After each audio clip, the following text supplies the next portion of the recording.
Hi there, I'm meteorologist Robert Spetta. Let's take a look at the tropics. First in the Atlantic, then we'll take a look over towards the eastern Pacific at Hurricane Hilary. In the Atlantic, well, there's just a smorgasbord of areas to keep an eye on. This one, for sure, could be named this weekend, actually, at this time, given about a 70% chance, a pretty high chance of development.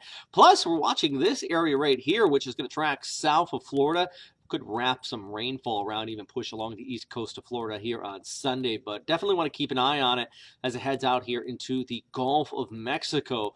Be looking at possibly a tropical depression, maybe a tropical storm forming heading into next week. But yeah, all sorts of activity. It's that time of year that shouldn't be much of a surprise to see this type of weather, though, out in the Atlantic here in late August, heading into the start of September. But really, at this point, for eastern areas of Texas, Mexico, definitely going to see some chance of rainfall and also across the Caribbean. Florida, not so much outside of just that passing rain on Sunday. But yeah, as I mentioned, it is that time of year. Remember the peak of hurricane seasons in mid-September. So seeing these storms isn't really out of the ordinary. Hilary, though, look at this one.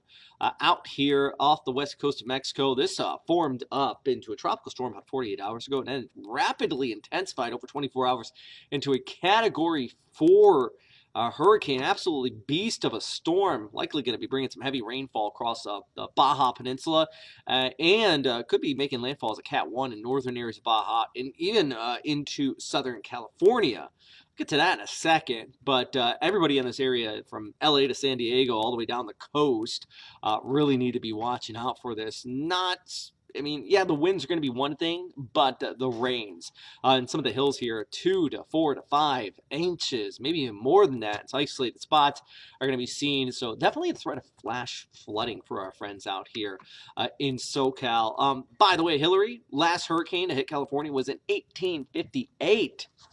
Last tropical storm was Nora in 1997, though, so they're not unheard of, but pretty rare. Regardless, as I mentioned, it is a big rainmaker for our friends out here along the West Coast. So if you're here, yeah, maybe not evacuation type levels like you see on the East Coast, but definitely be ready for some flash flooding. Possibility of landslides from this one. So watching out for that. Anyways, I'm meteorologist Robert Spetta here. Let's look at your tropics.